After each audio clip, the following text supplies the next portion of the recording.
নারীদেরকে বলবো, আপনারা পুরুষদের প্রতিদ্বন্দ্বী নন, আপনারা পুরুষদের পরিপূরক। একজন নেককার নারী একজন পুরুষের পিছনে থাকলে এই পুরুষ বিশ্ব জয় করতে পারবে ইনশাআল্লাহ। পরে আসেন নূহ আলাইহিস সালাম, তার স্ত্রী কি ঈমান এনেছিল? ঈমান আনে নাই। এখানে মনে রাখবেন, আপনি যদি ঈমান না আনেন, আকীদা ঠিক না করেন, আমল ঠিক না করেন, আপনার পরিচয়, বংশ, গোত্র, বর্ণ আপনাকে বাঁচাতে পারবেন।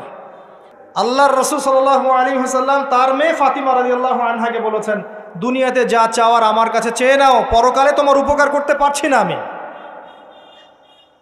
আর ফাতিমা রাদিয়াল্লাহু আনহা কেমন মানুষ ছিলেন আপনারা জানেন। তো আমি আমাদের মা বোনদেরকে অনুরোধ করবো, আল্লাহকে ভয় করেন, নিজের নফস ঠিক করেন, নিজের কবরের ফিকির করেন, আমল আকীদা ঠিক করেন। আপনি কত বড় আলেমের স্ত্রী, কত বড় শাইখের স্ত্রী, আপনি আপনার স্বামী কত বড় পলিটিক্যাল লিডার, কত বড় সোশ্যাল লিডার, এটার মানদণ্ড আল্লাহ দেখবেন না। আপনার ঈমান, আমল, তাকওয়া শুধু আল্লাহ পাক দেখবেন। আসেন কোরআনের পাতায় পাতায় যাই, চলেন আপনাকে নিয়ে যাচ্ছি। ইব্রাহিম আলাইহিস সালাম নাম শুনেছেন? তার স্ত্রী সারা আলাইহিস সালাম পৃথিবীর সুন্দরী নারীদের মধ্যে অন্যতম।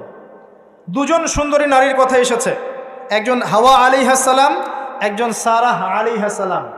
আমাদের এইসব সুন্দরী নারীদের চেয়ে হাজার গুণ সুন্দরী ছিল, অত্যন্ত সুন্দরী। এই সারা আলাইহিস সালামের মতো সতীত্ব রক্ষাকারী জেনারেশন কি এখন আছে? এখন তো নিজে নিজের সতীত্ব বিলিয়ে দিতে পারলে বাঁচে।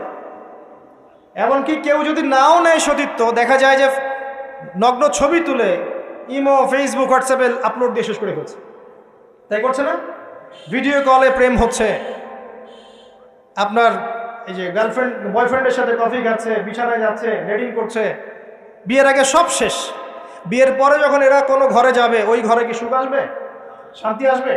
মা বোনদেরকে বলবো, আর আমাদেরকে খেয়াল রাখতে হবে, আমরা যেন আমাদের ঘরে সারা আলাইহিস সালামের মতো মেয়ে, স্ত্রী তৈরি করতে পারি। আল্লাহ পাক তৌফিক দান করুন।